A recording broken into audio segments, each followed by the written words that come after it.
बधाई देता हूं। ये एक ऐसा बजट है जो गरीब को सशक्त बनाएगा, बुनियादी ढांचे को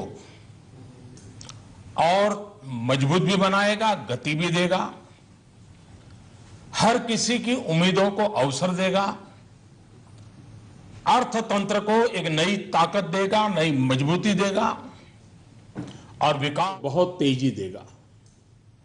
इस बजट में हाईवे भी बने, हाईवे भी बढ़े, दाल के दाम से लेकर डेटा की स्पीड तक, रेलवे के मॉडर्नाइजेशन से लेकर के सरल इकोनॉमिक निर्माण करने की दिशा में, शिक्षा से लेकर के स्वास्थ्य तक, उद्यमी से लेकर के उद्योग तक, टेक्सटाइल मैन्युफैक्चरिंग से लेकर के टैक्स रिडक्शन तक, हर किसी के सपने को साकार करने का ठोस कदम इस बजट में साफ साफ नजर आता है।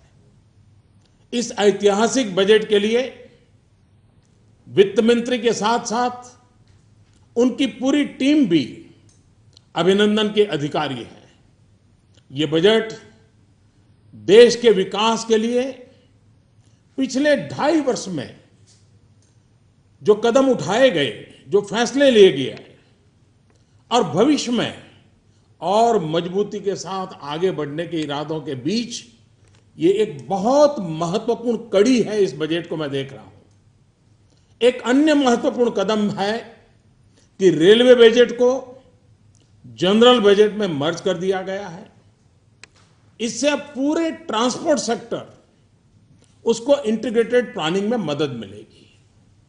देश में परिवहन से जुड़ी आवश्यकताओं की पूर्ति में रेलवे अब अपना योगदान और बेहतरीन तरीके से कर पाएगी। ये बजट कृषि क्षेत्र, ग्रामीण क्षेत्र, सामाजिक कल्याण, इंफ्रास्ट्रक्चर, इन सभी क्षेत्रों में एक विशेष ध्यान आकर्षित करता है। निवेश बढ़ाने और रोजगार के नए अवसर पैदा करने की दृष्टि से सरकार की जो प्रतिबद्धता है वो इस बजट में साफ साफ नजर आती है। इन योजनाओं के लिए आवंटन में भी बहुत बढ़ोतरी की गई है। सरकारी निवेश को मजबूती देने के लिए रोड और रेल सेक्टर के लिए भी आवंटन में काफी वृद्धि की गई है। सरकार का लक्ष्य 2022 तक हमारे देश के किसानों की आय डबल करने का इरादा है, 2 गुना करना है। नीतियां एवं योजनाएं उसी प्रकार से तय की गई हैं। बजट में सबसे ज्यादा जोर इस बार भी किसान, गांव, गरीब, दलित, पीड़ित, शोषित उन पर केंद्रित किया है। Agriculture, animal husbandry, dairy, fisheries, watershed development, स्वच्छ भारत मिशन, ये सारे क्षेत्र ऐसे हैं जो गांव की आर्थिक स्थिति में बहुत बड़ा बदलाव भी लाएंगे और ग्रामीण जीवन जीने वाले लोगों के क्वालिटी ऑफ लाइफ में भी बहुत बड़ा बदलाव लाएंगे। बजट में रोजगार बढ़ाने पर भी भरपूर जोश दिया गया है। नौकरी के लिए नए अवसर पैदा करने वाले सेक्टर, इलेक्ट्रॉनिक्स मैन्युफैक्चरिंग, टेक्सटाइल, उसको विशेष राशि दी गई है। असंगठित क्षेत्र में काम करने वाले लोगों को संगठित क्षेत्र में लाने के लिए भी व्यापक प्रावधान किए गए हैं। स्किल डेवलपमेंट बजट में काफी बढ़ोतरी की गई है। ये हमारे देश के युवाओं को ध्यान में रख करके और जो डेमोग्राफिक डिविडेंड है इसका भरपूर फायदा भारत को मिले, उस पर ध्यान केंद्रित किया है। Mahatma Gandhi national rural employment guarantee scheme, उसके लिए भी अब तक जितना हुआ है किसी भी वर्ष में ना हुआ हो, इतना रिकॉर्ड आवंटन किया गया है। बजट में महिला कल्याण पर भी विशेष ध्यान दिया गया है। महिलाओं और बच्चों से जुड़ी योजनाओं के लिए बजट में वृद्धि की गई है। स्वास्थ्य और उच्च शिक्षा के लिए भी बजट में काफी बढ़ोतरी की गई है। आर्थिक विकास में तेजी लाने और रोजगार के नए अवसर बनाने में हाउसिंग और कंस्ट्रक्शन सेक्टर, इसकी बहुत बड़ी भूमिका है। ये बजट ग्रामीण के साथ साथ शहरी इलाकों में भी हाउसिंग सेक्टर को मजबूती प्रदान करने वाला है। रेलवे के बजट में एक बात पर विशेष बल दिया है और वो है रेलवे सेफ्टी फंड। इस फंड की मदद से रेलवे सुरक्षा पर पर्याप्त धनराशि खर्च करने में मदद मिलेगी। बजट में रेलवे और रोड इंफ्रास्ट्रक्चर के कैपिटल एक्सपेंडिचर में काफी बढ़ोतरी कर दी गई है। डिजिटल इकोनॉमी के लिए जो कॉम्प्रिहेंसिव पैकेज दिया गया है, उससे टैक्स चोरी की संभावनाएं कम होगी और अर्थव्यवस्था में काले धन के प्रवाह पर नियंत्रण संभव होगा। डिजिटल इकोनॉमी को एक मिशन के तौर पर शुरू किए जाने से आने वाले वर्ष में 2017-18 में 2500 करोड़ डिजिटल ट्रांजैक्शन के बड़े लक्ष्य को प्राप्त करने में बहुत बड़ी मदद मिलेगी। हमारे वित्त मंत्री जी ने कर प्रणाली में जो सुधार और संशोधन किए हैं, उससे मध्यम वर्ग को राहत मिलेगी, उद्योगों की स्थापना होगी, रोजगार के अवसर मिलेंगे, भेदभाव के अवसर खत्म होंगे और सबसे महत्वपूर्ण पहलू है कि निजी निवेश को प्रोत्साहन मिलेगा। बजट में व्यक्तिगत इनकम टैक्स कम करने की घोषणा देश के मध्यम वर्ग को ज्यादा स्पर्श करती है, बड़ी महत्वपूर्ण है। 10% से एकदम 5% कर देना बड़ा साहसपूर्ण निर्णय है। करीब करीब हिंदुस्तान के अधिकतम करदाताओं को इससे बहुत बड़ा लाभ होने वाला है। आपने देखा होगा बजट में काले धन और भ्रष्टाचार के खिलाफ मेरी लड़ाई निरंतर चल रही है। पॉलिटिकल फंडिंग की चर्चा हमारे देश में बहुत होती रही है। राजनीतिक दल हमेशा चर्चा के घेरे में रहे हैं। चुनाव के अंदर डोनेशन एकत्र करने की नई योजना भी वित्त मंत्री जी ने देश की आशा, आकांक्षा और काले धन के खिलाफ की लड़ाई के अनुरूप आज प्रस्तुत की है। देश के छोटे और मध्यम उद्योग नौकरी के नए अवसर पैदा करने के सबसे बड़े स्रोत हैं। इन उद्योगों की पुरानी मांग रही है कि ग्लोबल कंपटीशन में, वैश्विक स्तर पर मुकाबला करने में उनको कठिनाइयां आ रही है।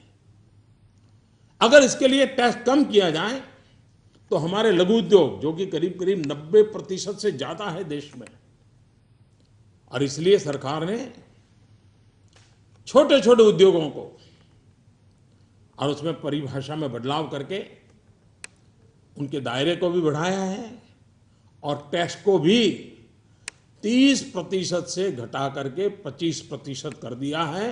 यानी देश के उद्योग जगत के 90% से ज्यादा लोग इसका लाभ ले पाएंगे। ये फैसला, मुझे विश्वास है कि देश के छोटे उद्योगों को ग्लोबली कॉम्पिटिटिव बनने में बहुत बड़ी मदद करेगा। ये बजट देश के विकास के लिए एक मजबूत कदम है। इस बजट से रोजगार के नए अवसर पैदा होंगे, संपूर्ण आर्थिक विकास में मदद मिलेगी, किसानों की आमदनी बढ़ाने में ये पूरक होगा, नागरिकों को उनकी क्वालिटी ऑफ लाइफ को ध्यान में रखते हुए शिक्षा, स्वास्थ्य, आवास, ये सारी चीजों में अधिक अच्छी सुविधाएं की संभावना बढ़ेगी और बिना वित्तीय घाटा बढ़ाए देश के मध्यम वर्ग के पास उसकी खरीद शक्ति बढ़े, उसके जेब में ज्यादा पैसे आए, उस दिशा में प्रयास है। एक प्रकार से ये बजट हमारा देश जो बदल रहा है उसको और अधिक तेजी से बदलने का प्रयास, एक प्रकार से हमारे सपनों से जुड़ा हुआ, हमारे संकल्पों से जुड़ा हुआ ये बजट एक प्रकार से हमारा फ्यूचर है, हमारी नई पीढ़ी का फ्यूचर है, हमारे किसान का फ्यूचर है। और जब मैं फ्यूचर कहता हूं तब उसका मेरा मन में एक मीनिंग है। ऐप से फार्मर्स, किसानों के लिए, यू से अंडर प्रिविलेज, दलित, पीड़ित, शोषित, वंचित, महिला, उनके लिए, टी से ट्रांसपेरेंसी, पारदर्शिता, टेक्नोलॉजिकल अपग्रेडेशन, आधुनिक भारत बनाने का सपना, यू से अर्बन रिजुविनेशन, शहरी विकास के लिए, और आर से रूरल डेवलपमेंट, ग्रामीण विकास के लिए, और ई से नौजवानों के लिए एम्प्लॉयमेंट, उद्योग साहसिकों के लिए एंटरप्रेन्योरशिप, एनहांसमेंट, नए रोजगार को बढ़ावा देने के लिए, नौजवान उद्यमियों को बढ़ावा देने के लिए मैं इस बजट के लिए इस फ्यूचर को प्रस्तुत करते हुए वित्त मंत्री जी को फिर से एक बार बधाई देता हूं और देशवासियों को उनके सपने साकार करने की दिशा में ये बजट एक बहुत बड़ी सहाय व्यवस्था है जो देश को आगे भी बढ़ाएगा, विकास की नई ऊंचाइयों को पार करेगा और देश में एक नया विश्वास का माहौल बनाने में ये बजट बहुत ही उपकारक होगा, ऐसा मेरा पूरा विश्वास है।